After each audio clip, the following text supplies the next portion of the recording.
Israel is carrying out a wide-ranging air assault against the Iran-backed militia group Hezbollah in Lebanon. This comes after the militia group fired missiles at Israel to avenge the killing of Iran's supreme leader. In a statement, the IDF accused the militant group of acting on behalf of Iran and targeting Israeli civilians. It said it would act against the group's decision to join the campaign. Israeli forces have issued evacuation orders for more than 50 towns and villages across Lebanon. Lines of traffic have formed in Beirut as people have been attempting to leave the city since the early hours of this morning. We'll have more on the wider regional conflict in a moment, but first let's go straight to Beirut and to our correspondent Lina Sinjab. Lina, what is it like there at the moment?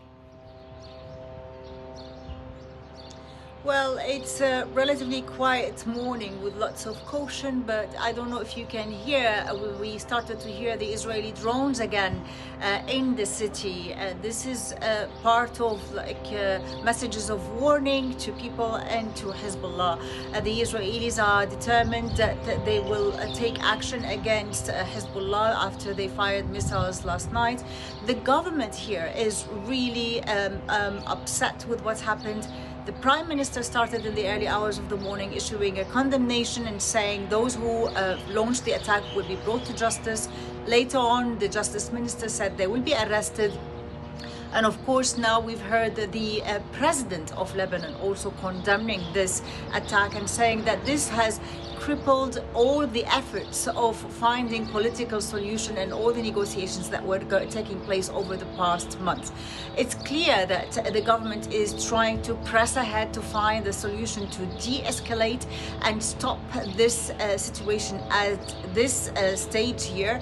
There is greater fear that Israel will expand its war against Hezbollah and it will launch further attacks and widen the attacks. That's actually what they've warned before if Hezbollah was to drag Lebanon into this war. The views in the streets are also very much against this, although there will be some supporters of Hezbollah who would support this idea. However, they are the ones who are paying the highest price.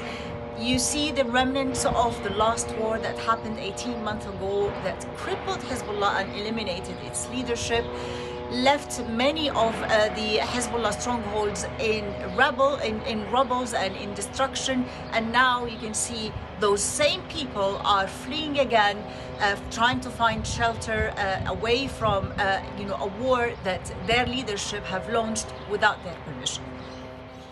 Thank you, Lina. Lina just bringing us up to date there on what's happening in Beirut. Lina Sinjab, our correspondent there. Now, the growing regional conflict has entered its third day, with all sides launching large-scale airstrikes. The US and Israel began attacking Iran early on Saturday, with President Trump calling on the Iranian people to remove the country's government. Now, there have been reports of blasts in other parts of the Middle East, with smoke seen rising from the US embassy in Kuwait. Explosions have also been heard in Abu Dhabi and earlier on Monday in Bahrain, Doha and Dubai. Meanwhile, the authorities there say several US warplanes have crashed near the country's border with Iraq, although all crew members are believed to have survived. Sirens and explosions have also been heard in Jerusalem. This comes a day after Iranian missiles struck the Israeli city, killing at least 9 people. Speaking late on Sunday, Donald Trump said combat operations against Iran would continue until all our objectives were achieved. His words, he warned there would likely be more American casualties after the Pentagon confirmed that 3 US service members had been killed in action. Well, in the last hour, the Foreign Secretary has been speaking to the Today programme. She was asked by Nick Robinson about the UK's decision to allow the US to use British bases to strike Iranian missile sites. These are US attacks on Iran launched from here.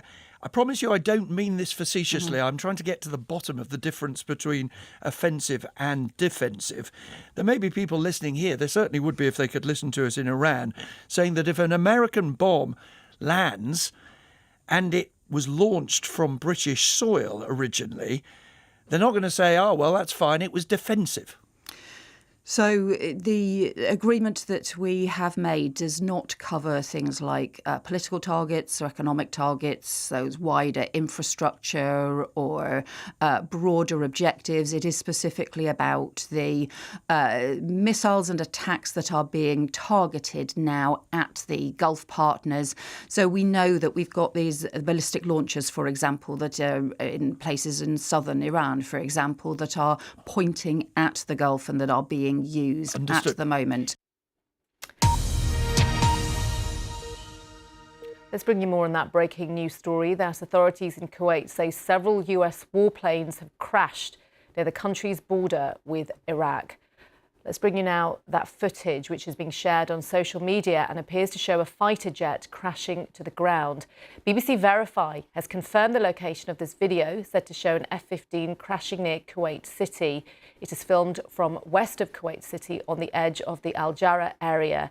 The video has been checked for recency and run through AI video detection tools. Now, the Israeli President Isaac Herzog has spoken this morning to the BBC's Anna Foster on the Today programme on Radio 4 about the strikes carried out by Israel and the US against Iran. And what I'm keen to establish here is what level of destruction in Iran you are trying to reach. There are questions about the legality of this war. We were talking to Sir Geoffrey Nice earlier in the programme, and he was saying that under international law, you can only attack preemptively if you fear an immediate use of force by the other side, which we haven't seen the evidence for that. Please do. We are not attacking, not us nor the Americans, anything civilian. We are attacking places where there are launchers of huge missiles. But there have been civilian deaths. Wait a minute, who have created havoc and death and destruction also in Israel and the entire region. Of course, there are attacks on the command and control centers of the Iranian army and besieged. By the way, these attacks, let's not forget, just a few weeks ago, the Iranian regime mowed about 32 to 50,000 of those citizens, just like that, all of a sudden, just killed anybody who went to the street. But we do need to acknowledge the civilian deaths so far. Now, I don't want us to move too far away from the point here. Yeah, but we should not, Anna, we should not be naive. I don't think we're being naive by asking what you evidence quoted an expert on international law explaining why things cannot be done. It's like waiting again and again for another attack by the Iranians. Of an immediate use of force against Israel by Iran. Do you have that evidence? I asked if you had evidence of an immediate use of force by Iran against Israel. I'll explain to you. If they carried out 20 attacks in Britain or perpetrated 20 attacks in Britain, you think they didn't attack Israel? They've tried to attack Israel from all corners of the earth in the last 2 years. But do you have evidence of an immediate use of force? But that's not the reason in international law. In international law, you use self-defense when you know that your enemy is perpetrating and planning movement towards a bomb that wants to annihilate you, because they say this bomb is in order to annihilate. And President Herzog, the law says that has to be immediate. We need to remove Israel from the face of the Middle East. Addressing that point. Of course I'm addressing it, because we have huge amount of proof, which we are sharing, of course, with our British allies and every other ally. The fact that your base in Akrotiri in Cyprus was attacked for the first time by missiles from Iran, what does it mean? They think you're a friend or a foe? If you're a foe, then everybody should get together and fight these evil forces and break this empire of evil once and for all, and bring different hope for the region and for the Middle East and for the future of the world. That's exactly what we're doing. That's the Israeli President Isaac Herzog speaking to the BBC's Anna Foster there.